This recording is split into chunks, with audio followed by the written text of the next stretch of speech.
Il est 20 h, vous regardez la télévision Futur Média. Madame, monsieur, bonsoir. C'est un plaisir de vous retrouver. Voici tout de suite les titres de cette édition. Démission du magistrat Ibrahima Hamidou Dème du Conseil supérieur de la magistrature. Le bureau exécutif de l'UMS publie un communiqué qui stipule que le bureau exécutif soutient leurs collègues démissionnaires et réaffirme sa détermination à œuvrer pour le renforcement de l'indépendance de la justice.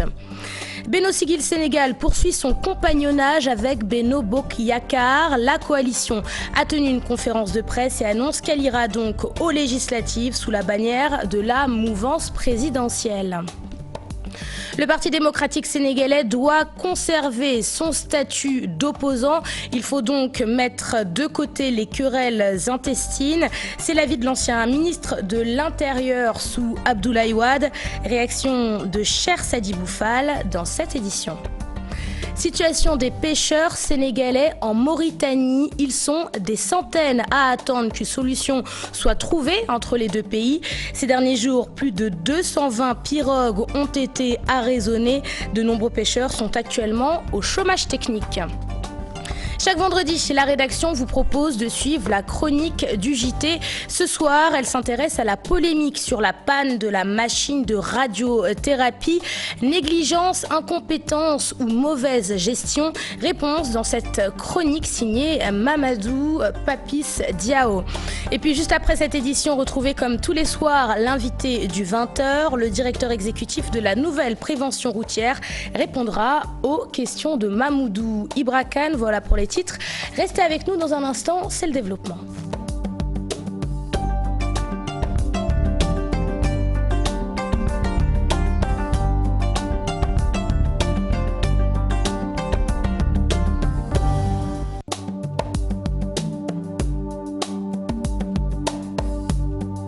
Bienvenue à tous et merci de vous informer sur la télévision Futur Média. Je vous le disais en titre, le bureau exécutif de l'Union des magistrats du Sénégal vient de publier un communiqué que je m'apprête à vous lire. Suite à la démission du magistrat Ibrahima Hamidou Dème du Conseil supérieur de la magistrature, le bureau exécutif de l'UMS rappelle qu'il a toujours dénoncé avec vigueur les mots que le collègue Dème a évoqués dans sa lettre de démission, notamment le dysfonctionnement du Conseil supérieur de la magistrature. Le bureau condamne fermement les menaces proférées contre les magistrats. Il rappelle que la justice ne saurait être gérée dans l'intimidation. Le bureau apporte son soutien sans faille à leurs collègues et continuera à mener toute action pour la sauvegarde des intérêts moraux et matériels, mais également professionnels des magistrats. Le bureau exécutif réaffirme sa détermination à œuvrer pour le renforcement de l'indépendance de la justice. Communiqué signé le bureau exécutif de l'UMS. Et puis le ministre de la Justice doit démissionner de son poste dans la mesure où il est dépassé par le département qu'il dirige. C'est l'avis de maître Ciré Clédorli. Selon lui, le ministre fait des sorties maladroites, ce qu'il qualifie de déplorable. Pour la robe noire, le militant des droits de l'homme a montré ses limites. Maître Ciré Clédorli se décrit lui comme un homme libre et courageux. Sa réaction dans ce reportage de Cher Tidiane que nous vous passerons dans un instant. Le magistrat Ibrahima Hamidou Dème démissionne du Conseil supérieur de la magistrature qui, selon lui, ne marche pas comme il se doit. Interpellé hier à l'Assemblée nationale, le ministre de la Justice a condamné ce qu'il qualifie de justice spectacle médiatique et émotionnel. Réaction à présent du parlementaire Zator Mbaye. Selon lui, la procédure de consultation à domicile n'a rien d'illégal. Il partage ainsi l'avis du garde des Sceaux, maître Sidiki Kaba. Écoutons-le, ses propos sont recueillis par Maïmouna Ndiaye. Le magistrat prête serment, c'est un agent assermenté. Et dans son serment, il est bien spécifié qu'il ne devrait pas prendre des positions publiques ou divulguer des secrets. Troisième aspect qui est important par rapport à cette question, la consultation à domicile qu'il a eu à évoquer en disant que c'est le ministre lui-même qui s'est déplacé. Le ministre nous a informé que c'est une procédure qui a toujours existé au Sénégal. C'est pour la première fois dans l'histoire, en tout cas dans cette nouvelle charte que nous avons votée, que la consultation à domicile a été de manière formelle inscrite dans la charte qui réglemente aujourd'hui la justice de notre pays. Rien d'illégal. Absolument rien d'illégal dans ce qui a été fait. Et c'est un cas qui concerne 2 magistrats parce que simplement l'urgence est souvent appréciée par l'autorité. Il nous arrive, nous autres, de voter des projets de loi sous le sceau de l'urgence. À l'hôpital général de Grand-Yoff, la prise en charge des patients est vivement critiquée par des malades venus se faire soigner à Dakar. D'après eux, depuis 2 ans, leurs rendez-vous médicaux sont reportés. Ils ont tenu un sit-in ce vendredi devant l'hôpital. Écoutons l'un de leurs porte-parole. Ces propos sont recueillis par Alassane Ba et Ababakar Kamara. Il y a bientôt 2 ans de cela, pratiquement tout ce beau monde que vous voyez derrière moi, on nous a fixé un rendez-vous chirurgical, une opération chirurgicale. Mais à chaque fois qu'on nous fixe ce rendez-vous, quand on vient, soit il y a des pannes techniques, soit c'est la question du produit anesthésique qui se pose problème, ou soit il y a un problème de manque de place. Et nous croyons que là où aujourd'hui nous sommes, il est inadmissible que ces genres de problèmes puissent se poser au niveau de cet hôpital. Et ce matin, à notre grande surprise, nous avons été convoqués à 7h30. On est resté jusqu'à 9h30 sans que le major ne vienne nous parler. On a décidé d'aller le voir et il nous a dit non, on va reporter encore une fois de plus. C'est M. Mbaye, c'est Ismaël Mbaye. Alors, nous avons décidé d'aller voir l'administration. Lorsque nous sommes allés, ils ont essayé de parler avec nous pour nous fixer d'autres rendez-vous. Mais c'est que le problème, on ne peut pas... Moi, je suis à mon 5e rendez-vous. Tous les patients qui sont dans cet hôpital, ils sont confrontés à ces mêmes problèmes. Nous demandons aux autorités administratives, étatiques d'abord, et aux autorités sanitaires, véritablement de nous venir en aide. Alors aujourd'hui, nous avons payé 300 000, ceux-là ont payé 450 000 et à chaque fois, ce sont les mêmes problèmes. Vraiment, ce que nous voulons, c'est que l'on règle de manière définitive ce problème.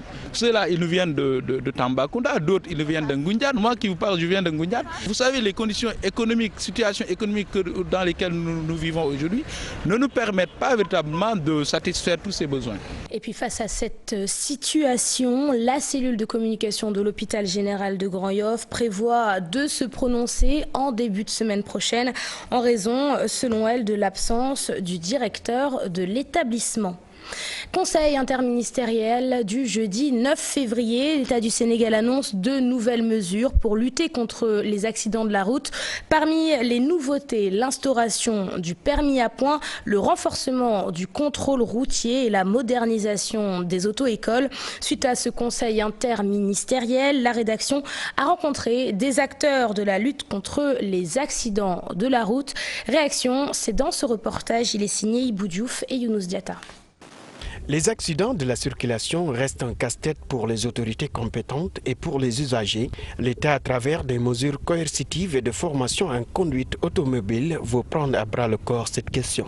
Ce qui est important que les gens doivent savoir, c'est que dans un plan d'action pour réduire la sinistralité sur la route, il y a forcément 3 choses.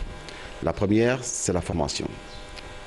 La deuxième, c'est que après cette formation, il faut développer des campagnes de sensibilisation massives et répétées. Entre autres directives relatives à la lutte contre l'insécurité routière, on peut noter l'instauration du permis à points. Que les gens comprennent que le permis à points, c'est également un outil qui marche dans de très nombreux pays.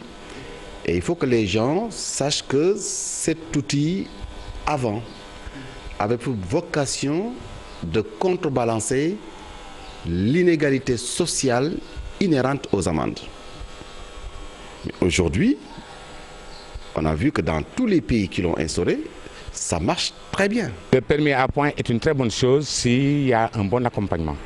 Un bon accompagnement, ce qui veut dire que si l'État met toutes les dispositions pour qu'il ne puisse pas y avoir de fuite, que si le gars, on le prend, il a fait une infraction et que cette infraction soit réprimée. Pour faire face aux nombreux accidents qui occasionnent de lourdes pertes en vies humaines, l'État veut impliquer les moniteurs et moderniser tout en renforçant le secteur des auto-écoles. Il y a de très bonnes auto-écoles, moi je les connais personnellement, et je pense qu'aujourd'hui, je l'ai même évoqué à l'entente de mon propos, il faut une bonne formation. Et pour une bonne formation également, il faut de très bons formateurs. Il faut que le conducteur, l'élève conducteur puisse apprendre le code, puisse apprendre la connaissance automobile, savoir qu'est-ce que c'est que la voiture qu'il doit appeler à conduire et quand même qu'il puisse avoir des notions de prévention routière. Pour réduire de manière drastique les accidents de la circulation, le renforcement du contrôle routier est prévu. Il est également annoncé l'application de la réglementation sur la circulation des véhicules dans toute sa vigueur. Thiès, autoroute Ila-Touba, les travailleurs du site Touba-Toul-Rambol dans une colère noire. Ils ont manifesté leur mécontentement devant les députés qui étaient en visite de chantier. Ces travailleurs estiment qu'ils sont exploités par l'entreprise chinoise en charge des travaux. Ils perçoivent selon eux des salaires misérables. Moustapha Diakhaté, président du groupe parlementaire Benno Bokk Yakaar, promet lui d'apporter des solutions. Reportage de nos correspondants dans la région de Thiès, Charanta Diop et Saïla Tire. Vêtus de leur tenue de chantier à l'effigie de l'entreprise chinoise à qui le projet de construction de l'autoroute Ila-Touba est confié, ces travailleurs du site Touba-Toul-Rambol ont accueilli les parlementaires dans la colère. Ils ont listé les nombreuses difficultés auxquelles ils sont confrontés et qui ont pour nom salaire misérable, mauvaises conditions de travail. Monsieur le député, conditions c'est de l'esclavage modernisé parce que dañ lay liggéeyloo du lundi au dimanche. Avec les Chinois, c'est de l'esclavage modernisé. On fait travailler du lundi au dimanche sans repos. Nous percevons chaque mois 76 000 francs. C'est misérable. Mauvais paiement des salaires. Salaire de base 76 000. 5e catégorie, ci un conducteur d'engin lourd ou un chauffeur. Tout le monde est malade ici à cause de cette peau chère.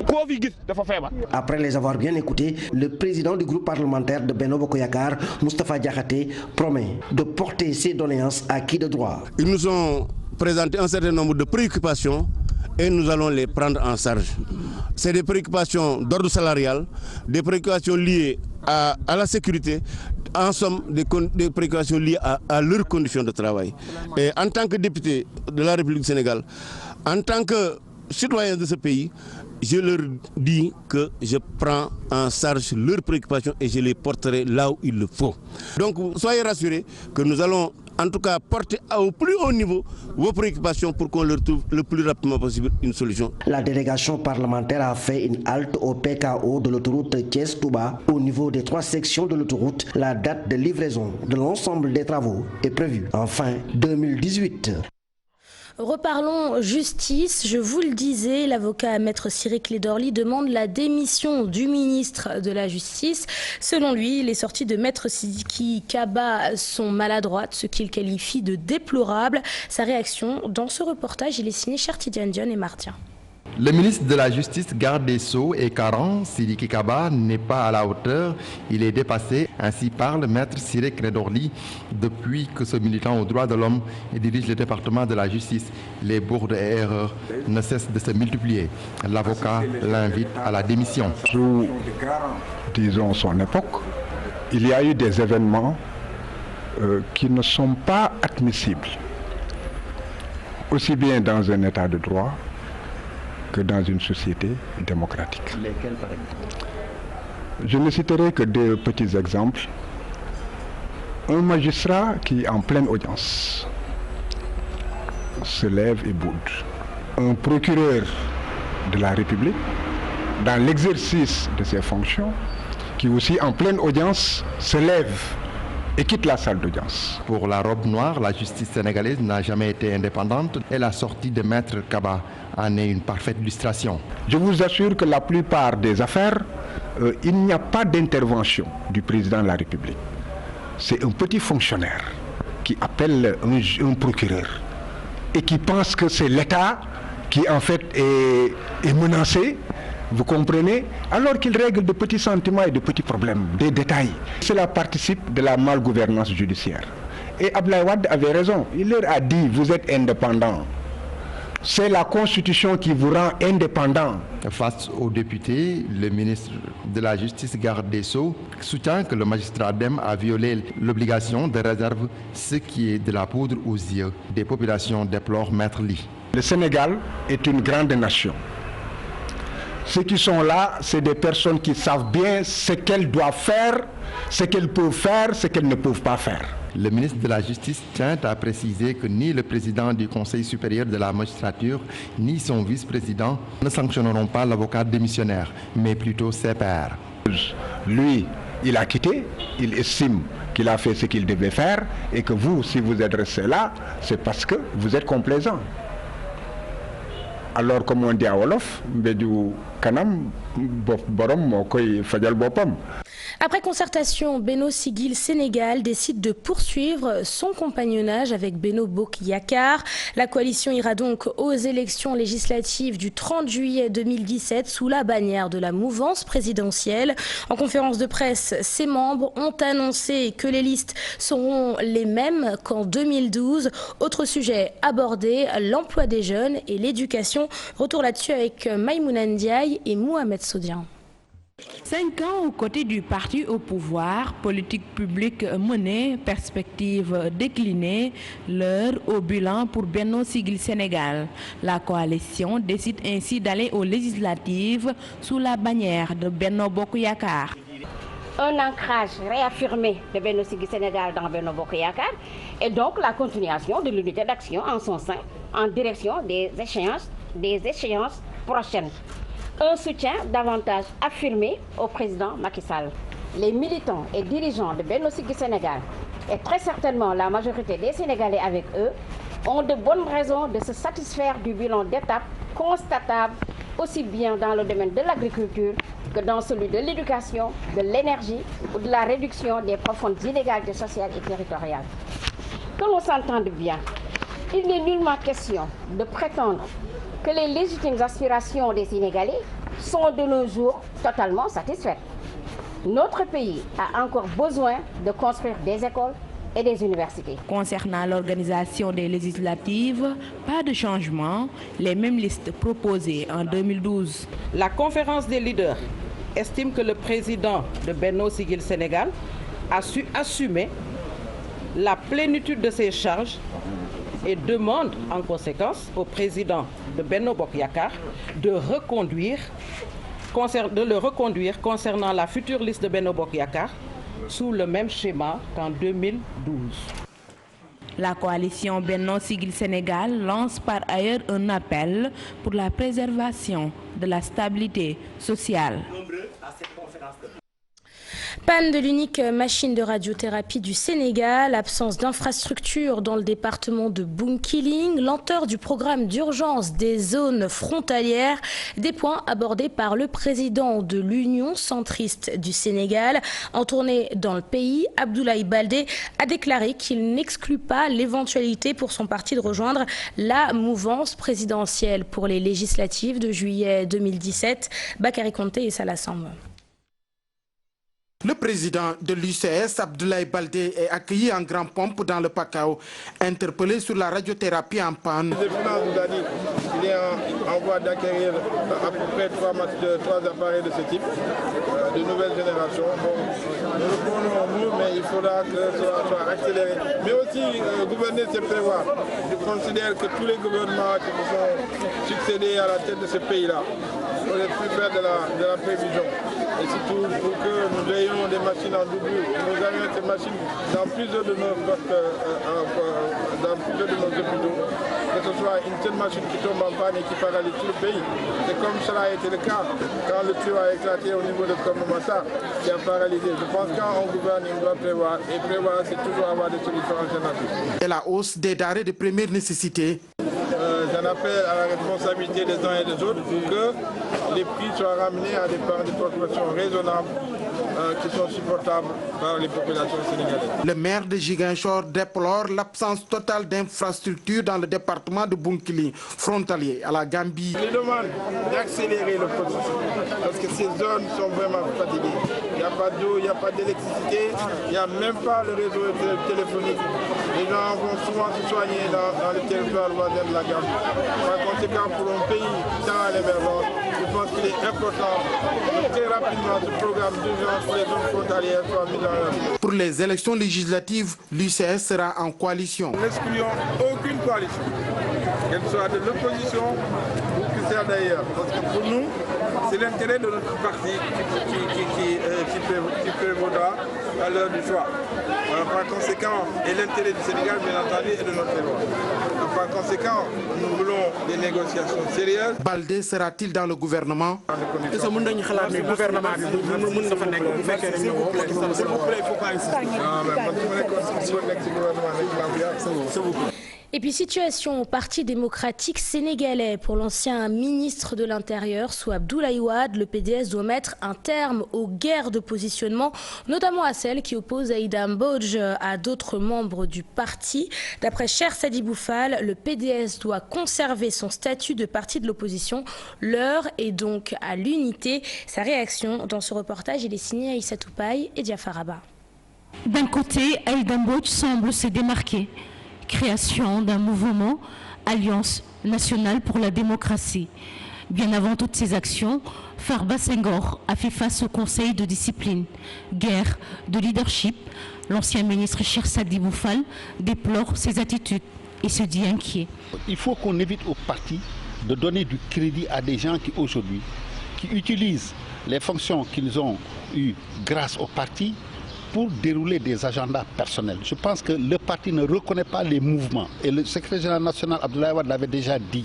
Et je crois qu'il faut qu'on arrête cela. Notre problème, c'est de réorganiser le parti parce que nous sommes le premier parti d'opposition au Sénégal. Il faudrait que le parti prenne ses responsabilités par rapport à ce genre de choses et qu'on arrête cela. Cohésion et rassemblement, les recommandations du secrétaire général Abdoulaye Wade vont être suivies à la lettre.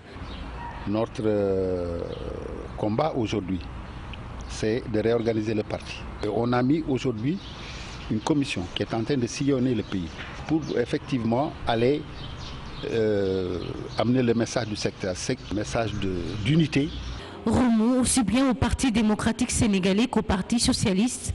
Cependant, l'ancien ministre précise. Le Parti socialiste aujourd'hui, c'est un parti qui a vendu son âme à Tanor Dieng, qui a vendu l'âme du Parti socialiste. Ce qui nous différencie, c'est que nous sommes un parti soudé. Il n'y a pas de dissidents chez nous. Il n'y a pas de clan qui se réclame candidat. Reste à savoir si le Parti démocratique sénégalais va s'allier avec d'autres partis pour renforcer sa position de fort parti d'opposition. Nouvel accident de la route dans la région de Thiès. 3 véhicules sont entrés en collision. Le bilan fait état de 4 morts et de nombreux blessés. Selon un témoin de la scène, les voitures roulaient à vive allure avant de se percuter. Retour sur le drame avec Pape Faraning et Nardiop. Image insoutenable.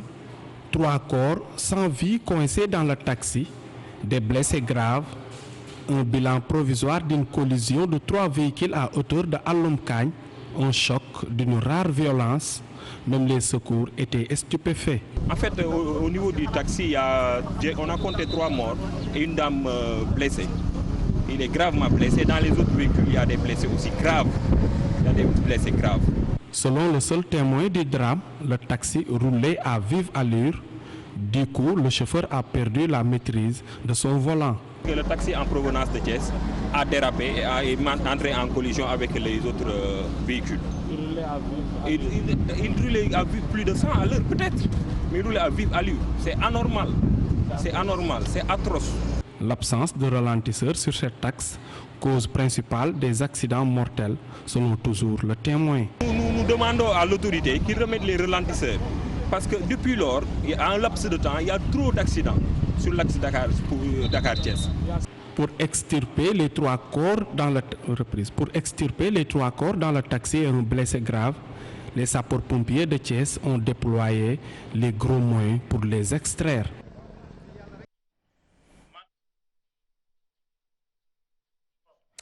En Mauritanie, les opérations de contrôle des pirogues de pêche artisanales se poursuivent. Ces derniers jours, plus de 220 embarcations ont été immobilisées. On reproche à ces pêcheurs sénégalais de ne pas être en règle avec la législation mauritanienne. Aujourd'hui, des centaines de pêcheurs se retrouvent au chômage technique. Certains ont décidé de rentrer chez eux. D'autres attendent qu'une solution soit trouvée. Une solution qui passe par le renouvellement de l'accord de pêche entre les deux pays, caduc depuis l'année 2015. Ousseynou Diop et Habib Sek. Depuis la fin du mois de janvier dernier, les relations entre le Sénégal et la Mauritanie sont très tendues. Après l'attaque des gardes-côtes mauritaniens sur des pêcheurs sénégalais, la Mauritanie a interdit aux pêcheurs de Nouadhibou et de Nouakchott de partir en mer. Après plusieurs jours d'attente, les pêcheurs ont décidé de retourner au bercail. Depuis les événements du vendredi 27 janvier dernier, nous ne partons plus en mer. Hier, à Nouakchott, les gardes-côtes ont arrêté plusieurs pirogues. Et pourtant, ils nous avaient signifié qu'on pouvait partir en mer sans danger. Nous vivons une situation difficile en Mauritanie. Selon les Guendariens, la vie en République islamique est très difficile. À cela s'ajoutent les mesures d'interdiction strictes du gouvernement mauritanien. C'est très difficile en Mauritanie. Les pêcheurs vivent difficilement là-bas. Parfois même, on s'interroge sur le rôle de notre État. L'État sénégalais doit nous accompagner. Si toutes les conditions étaient réunies, on allait rester ici. En Mauritanie, on vit difficilement. C'était des opérations quotidiennes à toutes les heures.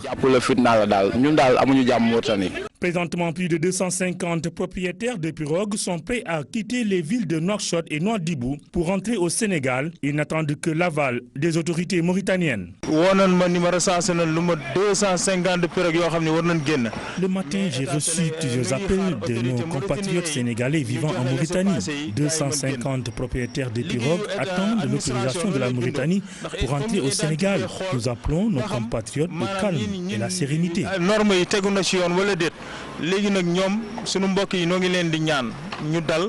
Le Sénégal et la Mauritanie sont considérés comme deux pays frères liés par l'histoire. Mais depuis le 27 janvier dernier, la situation est très tendue. Des centaines de pêcheurs ont quitté ces 3 derniers jours les grandes villes de la République islamique de Mauritanie et parfois dans des conditions très difficiles. Passation de service à l'AD-PME, Mabousso Thiam passe le témoin à Idrissa Diabira. Il devient ainsi le nouveau directeur général de l'Agence de développement et d'encadrement des petites et moyennes entreprises. Lors de la cérémonie, il a félicité son prédécesseur qui, selon lui, a fait un travail remarquable avec 18 milliards de francs CFA mobilisés pour les 3 prochaines années. Écoutons le nouveau directeur de l'AD-PME. Ses propos sont recueillis par Mambiram Diouf.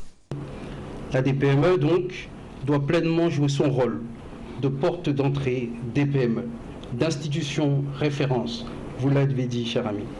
Et au sein de ce dispositif global d'accompagnement, à être en synergie et en complémentarité avec l'ensemble des structures d'appui.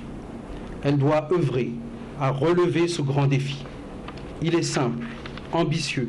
Il vise à faire de nos entreprises, en particulier celles des secteurs prioritaires du plan Sénégal émergent, des PME émergentes. Le chef de l'État va prochainement parachever la politique en leur faveur, au travers de la loi relative au développement des PME et à la modernisation de l'économie. Un véritable pacte pour les PME. Son engagement d'un Small Business Act sénégalais. Elle ouvrira notamment l'accès à la commande publique pour nos PME, soit pour près de 1500 milliards de francs CFA de marché public. Mesdames et messieurs, cher Mabousso, c'est le lieu de dire que si je peux dessiner les perspectives et les défis à relever pour les années à venir, c'est parce que tu as pu, grâce à ta détermination, ton expérience, ta passion pour le Sénégal, mettre l'AD-PME dans une situation de le faire. Hier, jeudi, le Parti socialiste a tenu son secrétariat exécutif national. Au menu des échanges, l'animation du parti et l'appel à s'inscrire massivement sur les listes électorales. Le porte-parole adjoint du parti a également saisi l'occasion pour s'adresser aux partisans de Khalifa Sall et minimiser la tournée du maire de Dakar à l'intérieur du pays. Mambiram Diouf et Mardien. Il y va avec fermeté, recadrant les jeunes socialistes favorables à la cause de Khalifa Sall qui était en tournée dans le nord du pays. Pour Maître Moussa Bokar Thiam, ces derniers qui se réclament socialistes ne le sont pas en fait et ils doivent savoir raison garder. Certains camarades qui se réclament toujours du Parti socialiste quand même entreprennent ce que j'appelle des balades en villégiature à travers le pays. Je dis simplement ces types d'activités ne sont que de la poudre aux yeux. La poudre aux yeux puisque, comme vous le savez, les 117 coordinations sur 138 du Parti socialiste sont favorables à la décision, à la position du Parti socialiste. Le PS avec Benno Bokk Yakaar aux législatives, mais sans Khalifa Sall, le Parti socialiste ne risque-t-il pas de subir une saignée? Absolument pas. C'est juste des responsables socialistes qui a fait le choix d'aller à l'aventure et n'a qu'à aller à l'aventure et les résultats, les Sénégalais décideront. Il a été parti à l'aventure lors du référendum, un vote populaire, le résultat a été sans appel. Et je peux vous assurer qu'au lendemain du 30 juillet, le résultat sera sans appel. Tous les socialistes qui iront à l'aventure avec Khalifa Sall le paieront très cher. Peut-être que le parti prendra ses responsabilités pour l'exclusion, mais de fait, nous constaterons avec tous les Sénégalais que ces personnes-là ne font plus partie du Parti socialiste, le parti de Senghor, le parti d'Abdou Diouf et le parti aujourd'hui de Ousmane Tanor Dieng. Le porte-parole adjoint du Parti socialiste refuse tout commentaire sur la demande de liberté provisoire des avocats de leurs camarades socialistes Bamba Fall et compagnie. Il précise tout de même. Vous savez très bien que la liberté provisoire, c'est une prérogative des juridictions de ce pays-là. Donc si le juge estime qu'il les libère, c'est juste estime qu'il poursuit sa procédure, il poursuit sa procédure. Donc ça n'a rien à voir avec la politique. Le PS bientôt en tournée nationale, des moments pour communier avec la base et identifier une bonne fois pour toutes ses militants. Actuellement au Sénégal, l'ancien président Abdou Diouf s'est rendu au domicile du khalife général des Mourides, Mbacké Kadior, une visite de courtoisie lors de laquelle les deux hommes ont échangé. Des prières ont également été formulées. Retour sur la visite d'Abdou Diouf chez le khalife général des Mourides, c'est un reportage signé Pape Faraning et Nardiop. Arrivé à bord d'un hélicoptère, l'ancien président de la République accueilli par la population de Mbacké Kadior, une visite pour remercier le khalife général des Mourides de ses prières lorsqu'il était étudiant.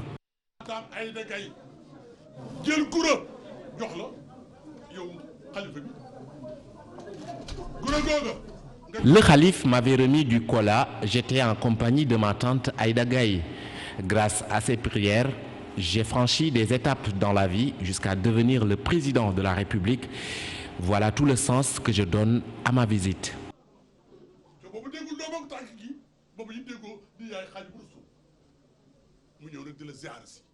Le saint homme, par la voix de son porte-parole, magnifie ce déplacement de courtoisie. Il a aussi remercié son hôte pour la construction du premier forage dans la localité.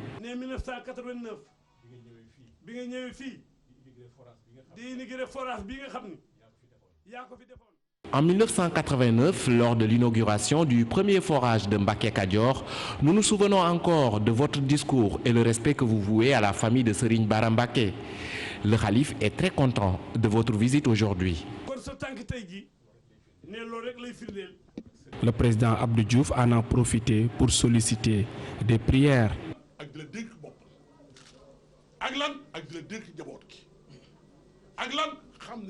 Par cette occasion, je sollicite des prières pour toute ma famille, car je suis devant le khalife de Serigne Touba, Khadim Rassoul.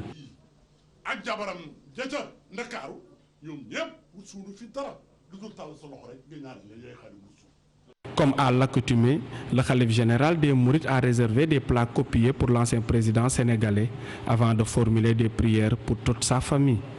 L'actualité internationale nous conduit en Tunisie, en Côte d'Ivoire et en Belgique. Mais tout d'abord, direction la Gambie où la nouvelle présidence a annoncé la réduction des troupes de la CEDEAO. L'actualité hors de chez nous, c'est avec Daniel Diouf. Les troupes déployées en Gambie par la communauté économique des États de l'Afrique de l'Ouest, la CEDEAO, seront réduites progressivement. L'annonce a été faite par la présidence gambienne. Cette force régionale passera de 4 000 à 500 hommes. Elle aura un mandat de 3 mois. Les troupes qui resteront dans le pays auront pour mission d'assurer la sécurité du président Adama Barrow et celle des membres du gouvernement. Le calme revenu dans la ville d'Adjaké, située dans le sud-est de la Côte d'Ivoire, à la frontière avec le Ghana. Les commerces et les écoles ont rouvert après une mutinerie qui a secoué la localité en début de semaine. Les soldats mutins sont retournés dans leurs casernes. Ils ont présenté leurs excuses aux autorités et à la population. Et pourtant, leurs revendications n'ont pas été satisfaites. Et puis, les Congolais de Belgique et d'Europe ont rendu hommage jeudi au leader de l'opposition congolaise, Étienne Tshisekedi, lors d'une messe célébrée dans la plus grande église de Bruxelles, la basilique de Kokelberg.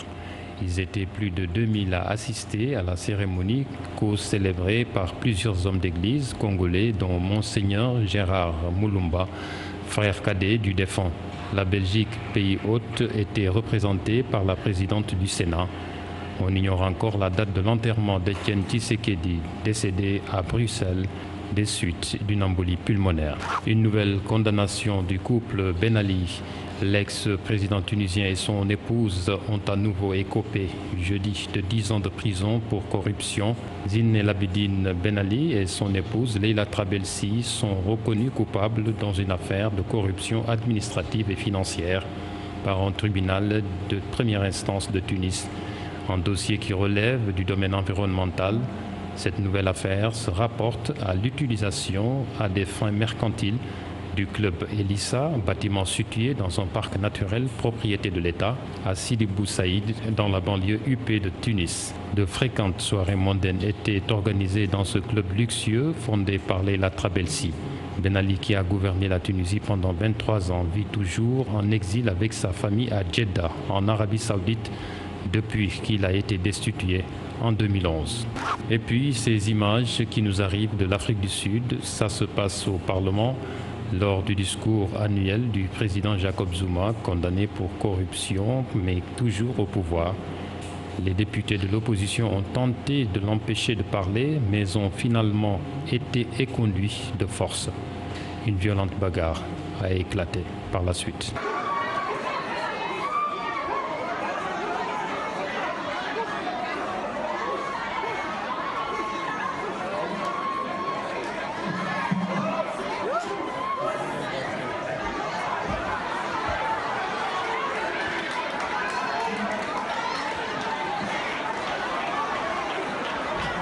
C'est le moment de passer à la chronique du JT. Ce soir, elle s'intéresse à cette polémique autour de la panne de l'unique machine de radiothérapie du Sénégal. Alors, négligence, incompétence ou mauvaise gestion? Élément de réponse dans cette chronique, elle est signée Mouhamadou Papis Diao.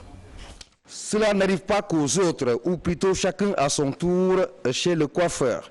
C'est le cycle de la vie pour les individus et même les organisations ou institutions. L'État lui-même n'est pas épargné dans ses segments ou démembrements. Il arrive qu'on soit subitement sous les feux des projecteurs, la grosse attraction d'envergure nationale.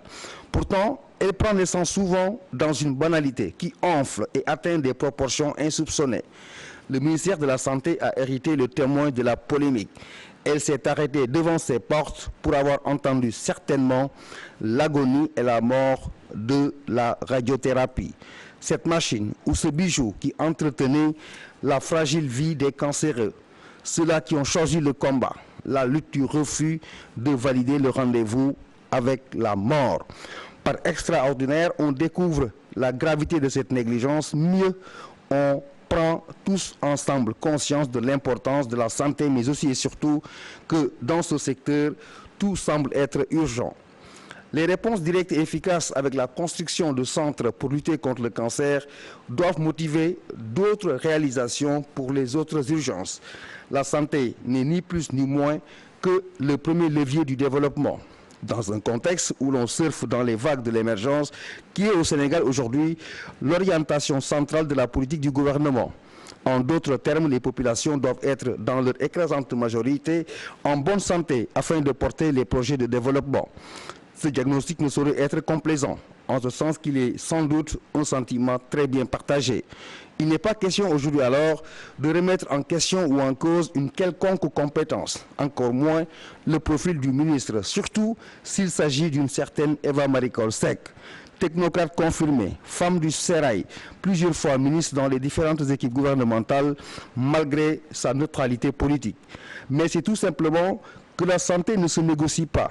Enfin, le docteur Samb nous a rappelé qu'il faut dissocier la santé et la maladie. La santé, c'est l'homme et son environnement. C'est la fin de cette édition, merci de l'avoir suivi, merci de votre fidélité. Je vous donne rendez-vous demain pour le journal de 20h. D'ici là, je vous souhaite de passer un excellent début de week-end. Je vous laisse en compagnie de Bouba, de retour pour la permanence. Bonsoir Bouba. Bonsoir Léa et merci pour le journal de 20h. Ce n'est pas encore la fin, car vous le savez, l'invité de la rédaction arrive dans un instant et nous parlerons des accidents de la route.